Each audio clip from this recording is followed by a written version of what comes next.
মধ্যপ্রাচ্যের ভূরাজনৈতিক উত্তেজনার নতুন মোড় নিচ্ছে। সাম্প্রতিক শক্তি প্রদর্শনের দৌড়ে ইরান সম্প্রতি তাদের তৃতীয় ভূগর্ভস্থ ক্ষেপণাস্ত্র ঘাঁটি উন্মোচন করেছে, যেখানে আধুনিক প্রযুক্তি সম্পন্ন ক্রুজ ক্ষেপণাস্ত্র মোতায়েন করা হয়েছে। অন্যদিকে ইসরায়েল সতর্ক নজর রাখছে এসব গতিবিধির ওপর। তেল আবিব স্পষ্ট জানিয়েছে তারা প্রতিনিয়ত প্রতিরক্ষা ও আক্রমণাত্মক কৌশল পর্যালোচনা করছে, ফলে আঞ্চলিক নিরাপত্তার সমীকরণ নতুন মাত্রা পাচ্ছে।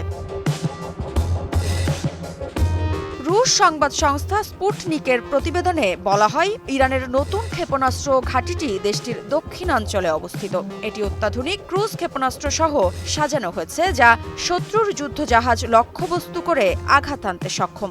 বিশেষজ্ঞদের মতে এসব ক্ষেপণাস্ত্র অত্যাধুনিক ইলেকট্রনিক যুদ্ধ ব্যবস্থা সমৃদ্ধ, যা প্রতিপক্ষের প্রতিরোধ ব্যবস্থা ফাঁকি দিতে পারে।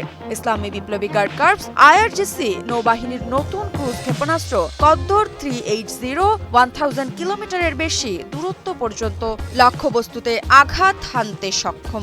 এর ফলে ইরান কৌশলগতভাবে পারস্য উপসাগর ও হরমুজ প্রণালীতে নিজেদের সামরিক উপস্থিতি আরও সুদৃঢ় করেছে।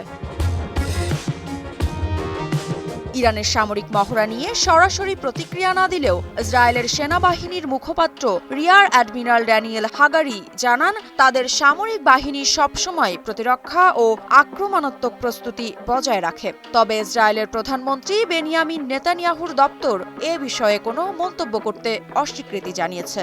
অন্যদিকে পশ্চিমা সংবাদ মাধ্যম স্কাই নিউজ জানিয়েছে, ইরান এমন এক ভূগর্ভস্থ সামরিক ঘাঁটি উন্মোচন করেছে যা বড় ও ছোট উভয় ধরনের শত্রুর মোকাবিলা করতে সক্ষম। সামরিক বিশ্লেষকদের মতে এই পদক্ষেপ আঞ্চলিক শক্তি ভারসাম্যে উল্লেখযোগ্য পরিবর্তন আনতে পারে। বিশ্লেষকরা বলছেন, ইরানের এই মহড়া ও সামরিক সক্ষমতা বৃদ্ধি মধ্যপ্রাচ্যের কৌশলগত হিসেব নিকেশ নতুন মাত্রা যোগ করছে। ইসরায়েল ও ইরানের মধ্যে দীর্ঘদিনের বৈরিতা নতুন করে উত্তপ্ত হতে পারে, বিশেষত যখন উভয় দেশই সামরিক শক্তির প্রদর্শনীতে মনোযোগী।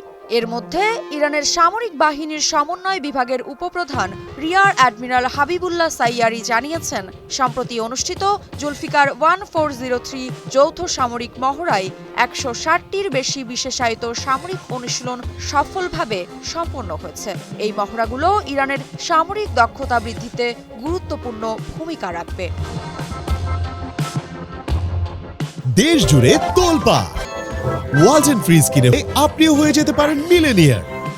এর আগে ইসরায়েল গত বছর অক্টোবরে জানিয়েছিল, ইসরায়েলের ওপর ইরানের আগের হামলার জবাবে তারা ইরানের ক্ষেপণাস্ত্র উৎপাদন স্থাপনা ও আকাশ প্রতিরক্ষা ব্যবস্থায় হামলা চালিয়েছে। ওই সময় ইসরায়েলের হামলাকে আন্তর্জাতিক আইনের স্পষ্ট লঙ্ঘন বর্ণনা করে ইরানের পররাষ্ট্র মন্ত্রণালয় বলেছিল, আত্মরক্ষার অধিকার তারা রাখে। তবে দুই মৌলিক কারণে যুক্তরাষ্ট্র ইরানের সঙ্গে সামরিক সংঘাতে জড়াতে ভয় পাচ্ছে।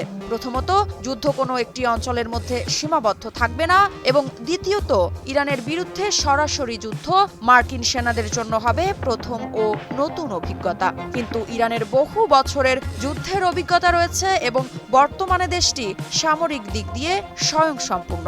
এছাড়া ইরান প্রমাণ করেছে যুক্তরাষ্ট্রের রাডারকে ফাঁকি দেওয়া সম্ভব। এ কারণে যুদ্ধ শুরু হলে এর ভয়াবহ পরিণতির ব্যাপারেও যুক্তরাষ্ট্র দুশ্চিন্তায় পড়েছে। যুক্তরাষ্ট্রের একটি গবেষণা প্রতিষ্ঠানের প্রতিবেদনে বলা হয়েছে, হরমুজ প্রণালী যদি একদিনের জন্য বন্ধ থাকে তাহলে তেলের মূল্য 10% পর্যন্ত বেড়ে যাবে। মধ্যপ্রাচ্যে প্রতিনিয়ত পরিবর্তনশীল সামরিক ও কৌশলগত পরিস্থিতি আঞ্চলিক ও বৈশ্বিক শক্তিগুলোর জন্য নতুন চ্যালেঞ্জ সৃষ্টি করছে। ইরান ও ইসরায়েলের মধ্যকার এই শীতল উত্তেজনা ভবিষ্যতে কেমন পরিণতি আনবে তা আন্তর্জাতিক সম্প্রদায়ের নজরে থাকবে। মৃত্তিকা বিশ্বাস, নিউজ 24।